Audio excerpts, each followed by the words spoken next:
Good morning. Today we're going to look at God releasing his people from slavery in Egypt.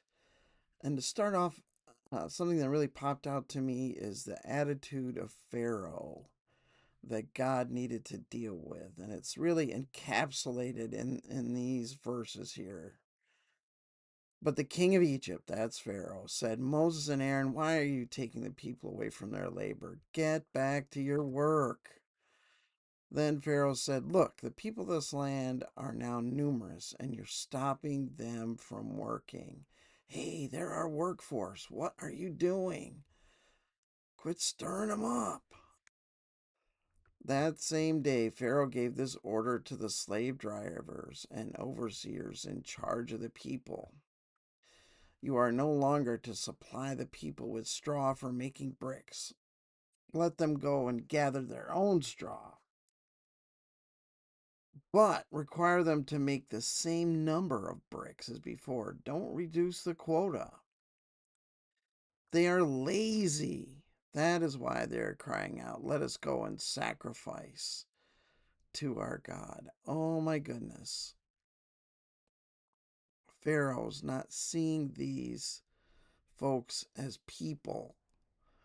And even if he starts to think of them that way, they're only lazy people that really can't be respected and have to be forced into line.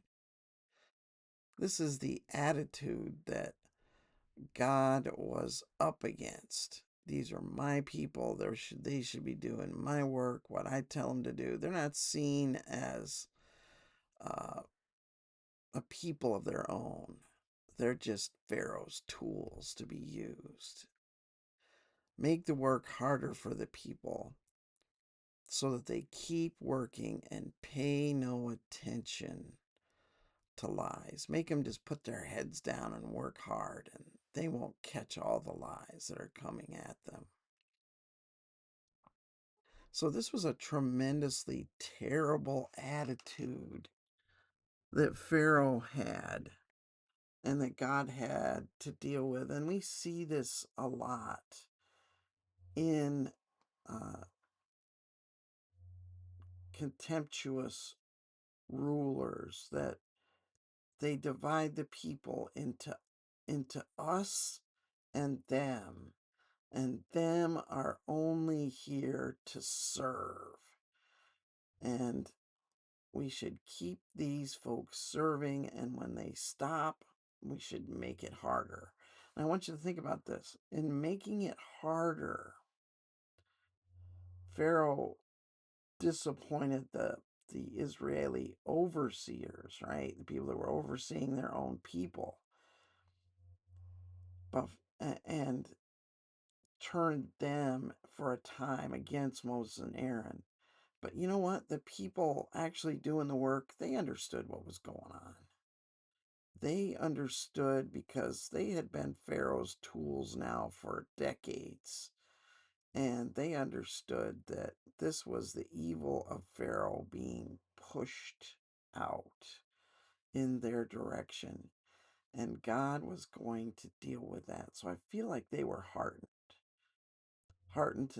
to really leave Pharaoh behind, and also heartened that God was starting to put the pressure on Pharaoh, even if it meant more pressure on them. Uh, they were willing to deal with it. Now, the overseers, the guys in the middle, they didn't like it, right? Uh, the guys who weren't really working for it, but making their fellow Israelites work, now the pressure was on them, and their system was all thrown up in the air. And that happens. When God brings freedom and new life, old systems get thrown up in the air. But that's okay, because God himself is coming to deal with situations in our lives, in our country, in our world. And that's what we want. May the Lord add his blessing to this reading of his word.